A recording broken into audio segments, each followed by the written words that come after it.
Hi everyone, and welcome to the All Things ITSM Global Podcast. We're coming to you from FUSION15 in New Orleans. I'm Kirsty McGowan, I'm here with David Wright. Hello. Carlos Casanova. Hi, Kirsty. And welcome to Tessa Troubridge. Troubridge. Yeah, I got it. I meant To to ask you Troubridge. before. Troubridge, Yeah, like Troubridge, power yeah. behind the bridge. From SDI. That's correct, Welcome, Tessa. Thank you very much. Well, welcome aboard, Tessa. I think it's the first time we've actually met in person after all these years, so it's always great to finally see everyone. And on that note, I mean, we've been in the space for a while, and we've seen a lot come and go and whatnot. But I mean, from an SDI perspective, I mean, you guys are seeing trends. Yep. And I know, like, even from a config management perspective, I always try and tell clients about, sometimes it's the trend that you really need to watch for. So what are you seeing in our industry right now from that trend perspective that you kind of saw coming, or that, hey, we're thinking it's going in this direction? Yeah, I think the biggest trend that we're seeing at the moment in SDI is actually the conversations around value. Yes. So it's what value do we bring to the business? How do we support that? If it doesn't add value, why are we doing it? Right. And I think that's the main trend we're seeing at the moment. So how are we addressing it? Because that's the thing. I mean, I think it sounds obvious, right? And sometimes like, well, of course it's value, but it's not that simple. So how are you seeing organizations, whether it's from the vendor side, trying to modify tools to deliver the value or enable value, or from an organizational side, trying to actually execute on that? I think the first stage really is listening.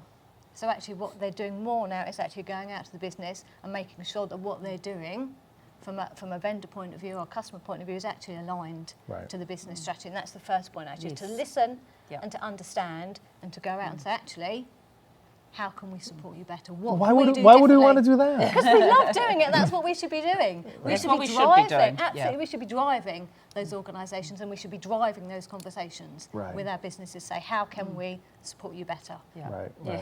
How can we help you innovate? How can we help you? Absolutely. How can we help you reach the top of the pile rather than swimming in the middle with the rest of the fish? Absolutely. That's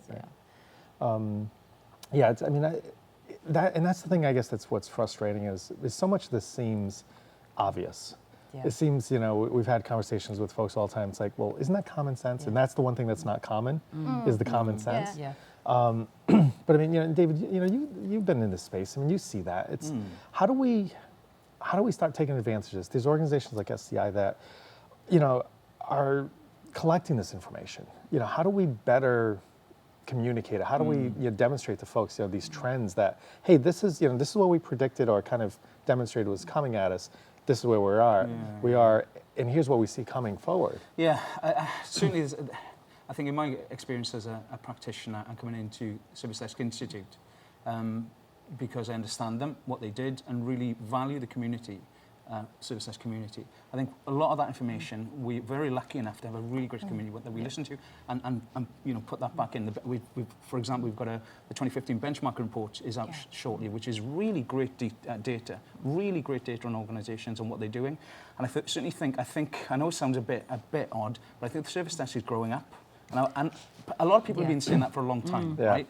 But I think now it's actually starting to happen. I think Service Desk are looking more strategically about what they are and what they mean to the business. Right. And when you talk about value threads, I think there's a difference between delivering value and service delivery. Yeah? So there's a lot. I think there are still organisations there just delivering stuff, but there's organisations now that are trying to lead change, and organisations that are trying to become part of the decision making and influencing properly. Right. And I see a sort of a lineage between that change and what the impact of individuals working on the service desk into the rest of the business as well. Right. So I think that there's a huge amount of data out there. Organisations like SDI collect it and sort of are able to feed that back into an organisation, into a CEO level or into a senior level, so they understand. And I think part of that is trying to shape organisations to actually listen to the service desk as well. But I mean, isn't it? I think part of it is there's a perception of, if we go back to the old term, the old help desk or helpless desk, right? Yeah. I think there's still some baggage that's being dragged along there. But the thing, and the individuals working on the service desk, I think that if with the technologies that we have today, we have the ability to take some of those mundane, step 1, 2, 3 kind of things out of there. We shouldn't be paying intelligent folks to go through 1, 2, 3, Yeah, 4, and I agree. 5, right? Totally agree. Frankly, we don't want to hear Totally when we agree. call. So we can elevate their levels in the organization by doing that. Leverage their intelligence, to do that. Make more smart, intelligent decisions. And guess what? When I call a service desk now, if they're providing that, I'm more willing to call versus what I do. Can I find chat online somewhere? Or can I find it? 'Cause I almost don't even want to deal with it because when you're somewhat knowledgeable about the space, it's like, can you please skip your The script? first few steps, just get to the point. Just get to the point. Yeah, Tell me and what it's I like- actually Yeah, need to know. Yeah, and you don't want to upset that person because it's not their fault. No. But I think sometimes we don't do them justice by giving them the right tools to get to that. And from a cost perspective, I think then you shift. Your tier 1 is no longer really existing. That's automated. Your tier 2 becomes 1. Yeah, absolutely. So I think there's a lot that can be done, but I think it's with data that you guys are gathering. I think it's about kind of teaching people that intelligence is obedience. Yeah. Yes. So what you've just described there, to actually realise that you know what you're talking about. I can ignore my first 5 steps. I'm going to ignore the process because actually you get a better service as a result. Because I'm going to individualise the service I'm Absolutely. giving because this is what you need. Right. You're not, 99% of the people might not need that, but I'm going to work it. Right. So Yeah, and right it's for not, you. I think I like that, what was it? Intelligent Intelligence disobedience. disobedience, Yeah. right? Because I don't think they're ignoring the No, process. they're not. They're I think just- they're expediting it. Yeah. Same way we have an expedited change. It's like, okay, 1, 2, 3. Yeah, we've already done that. Okay, great. I don't need to. Yes, I powered it on. Please don't ask me that again. Yeah. So it's like a guide dog is taught Yes. not to deliberately walk its master over the edge of a cliff. Yeah. Yep. So that's intelligent Even though the disobedience. master's telling And telling it him to to go do that it. He way, knows that that's not the It's right not thing the for right that thing to person at do. that time. And speaking of cliffs, we have a lot of them walking. So but it's got to be frustrating. You guys are in this space. You see that. I mean, we see it from a client perspective. Yeah, it But you is. probably collect all this information and say, oh my God, Well, it's here not it is only the again. information we collect as well. We interact quite closely with our customers. We see them regularly, and that's through some of the products and services we deliver. We speak to them, and we speak to them about what they do. Yep. And it's really interesting to use the intelligence around that, the business intelligence. And I think certainly we're seeing the clever organisations using the service desk now in a slightly different way. It's not about break fix. Right. No, It's not about it's not. fulfilling stuff. Yep. It's about really understanding from a value chain in the organisation what these people are about. Right. So stripping back some of those structures and frameworks that have been in place for a while, Right. and giving people the opportunity to think and be creative. And certainly if you look at using a combination of hindsight, insight, because that's really what I believe the service desk is. Exactly. It's insight, it's business insight. To create foresight, you're helping the business. Exactly. The future of the business. Yeah. You're supporting the future of the business. And I think that's a shift in some of the more successful and bigger organizations or bigger MSPs. We're seeing that shift. They're using that relationship differently. But you're right, the questions are the same, it's just the answers are always different. Yeah, and it's interesting because it's enabling them, right? And educating them from a business perspective, so that they know. Oh, I know this is a script, but giving them the leeway, not penalizing them, because I think that's where we go wrong. A lot of times something didn't work out exactly. Well, why did you go off script? Yeah. I mean, you do that once or twice. Guess what? Everybody's going to follow that script, intelligently or not, right? But I think it's educating them enough.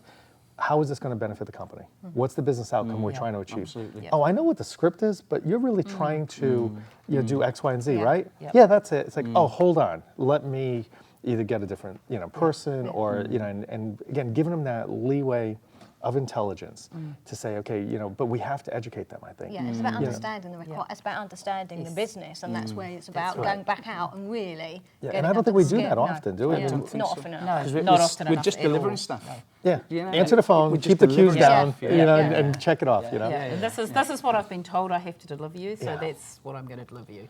Now, how do you address? I mean, I'm just thinking through this, right? So, how do you address it when so many companies have outsourced their service desk, which they are contractually? Yeah. Call volumes are X.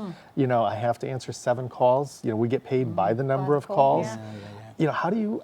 Because that's got to skew your numbers. And I don't know how you do that.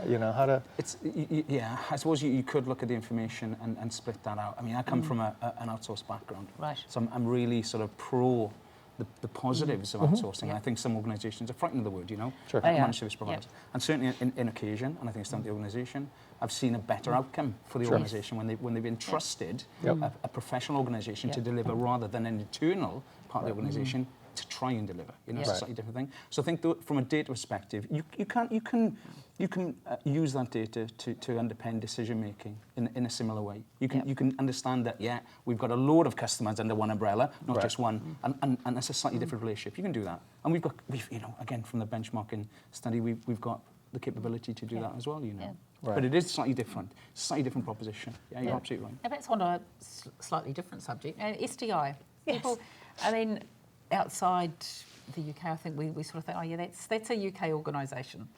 But you're more than that, aren't you? Yeah. I mean, you're here in the States at Fusion. So what's SDI up to? Well, I suppose we are an organisation absolutely that is based in the UK and founded in the UK, but we have a kind of global reach, if you like. So if you think about things like Shine, for example, so Kirsty's been involved with Shine, which is our 24-hour global conference. That's actually enables us to spread the best practice and practical messages globally through doing that. So yeah, we're here at Fusion really for a number of reasons actually. I think probably the first reason is to, you know, engage with the likes of you, engage with potential partners. We're here to listen to some of the challenges that your guys are facing so that we can actually turn those into practical solutions for our customer base. Right.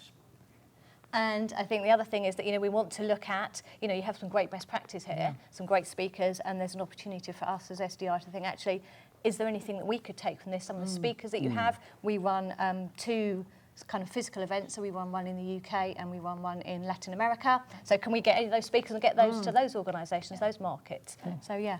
That's great.